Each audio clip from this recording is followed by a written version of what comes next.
This section covers, excuse me, protozoa. Protozoa are single-celled eukaryotes.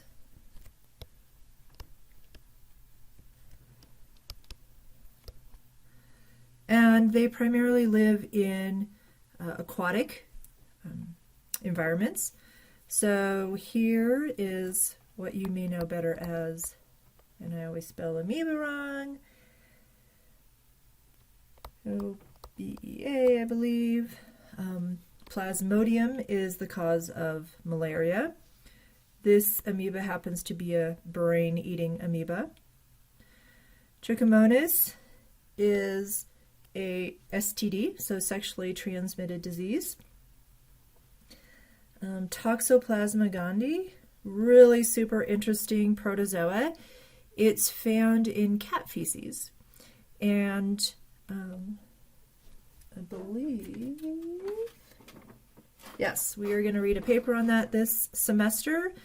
It can actually cause some interesting neurological changes when it infects mice and people. Trypanosomes, these cause African sleeping sickness and Chagas disease. Giardia, some people know as beaver fever. This is something, a protozoa you can pick up if you're drinking water out in nature and not filtering it.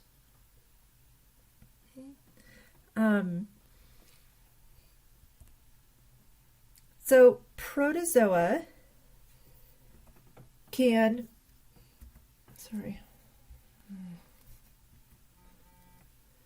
infect tissues and organs. It can kill host cells directly, like the ones that infect your red blood cells and cause pathology, or a lot of the pathology is caused by our immune system overreacting. You'll find this is a common theme. But here are some of the places that we find protozoa infections.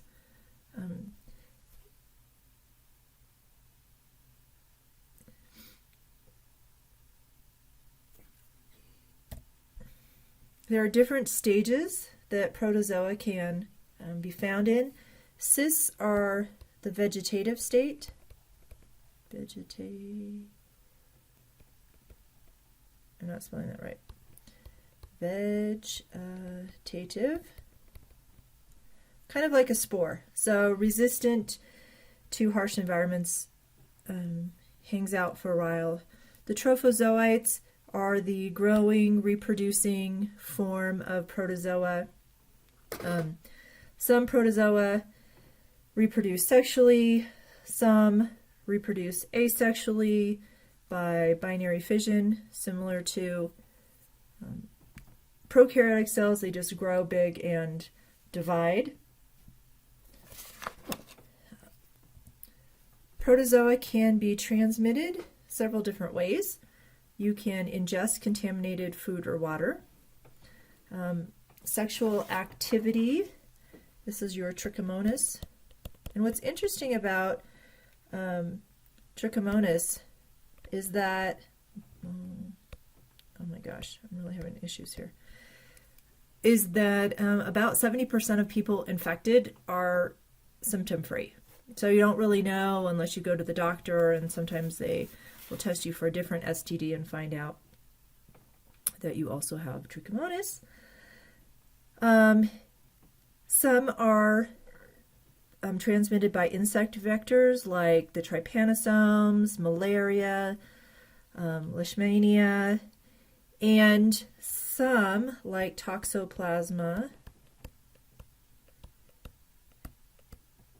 can be transmitted mother to fetus.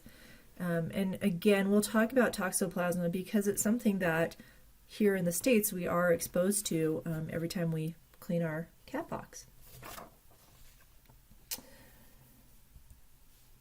So I just wanted to show you a little bit about some of the different life cycles.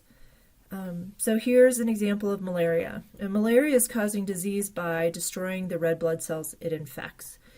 And causes anemia, makes you sick, weak. Then you get other infections and die. So the mosquito is the vector, or the way that malaria is transmitted, and it bites a person. The person's liver cells are actually infected. Red blood cells are infected, and from that feeding on the red blood cells, the mosquito can pick it up and transfer it to a second person. What's interesting is malaria actually has a asexual reproduction in the humans and sexual reproduction in the mosquito. So it requires a mosquito intermediate host to be productive. This guy is our brain-eating amoeba. Super interesting, and there has been cases in the U.S., 37 fatal cases from the years 2006 to 2015. It's 97% fatal, and really quickly, within a few days. It can only infect you through your nose. So how this amoeba, it's naturally in warm fresh water, and as the summer heats up and the water evaporates, it gets more concentrated. People go hang out and play in the water, and if you happen to suck one of these amoebas up your nose, it actually travels on the olfactory nerve to your brain and destroys your brain tissue.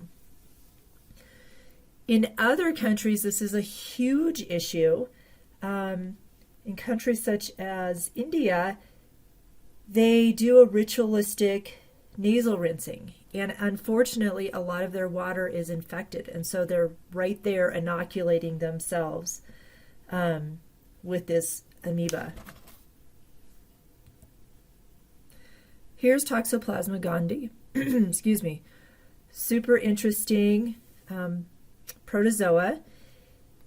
It hangs out as cysts in the tissues of these prey organisms, and what happens is the cat will eat the prey.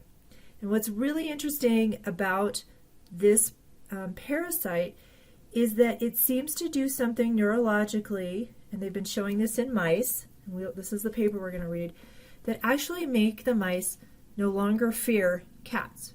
And so the mice just kind of hang out there, and then the cat can easily eat them. And then the cat poops them out, fecal oocysts, those are the new eggs that then mice will, or birds will take up from the environment. And it has this really interesting cycle. Rarely do people contract it by eating contaminated meat. More often, we get it from cleaning our cat box, perhaps contaminating ourselves directly, perhaps not washing our hands, contaminating food or water. So my hypothesis is that the crazy cat ladies is a true symptom or syndrome, because if you're being constantly exposed to this protozoa and it causes neurological issues, then you might go a little crazy. Okay, so we will talk about this guy in a paper. Just know that protozoa are these single-celled eukaryotic organisms that can cause disease in humans.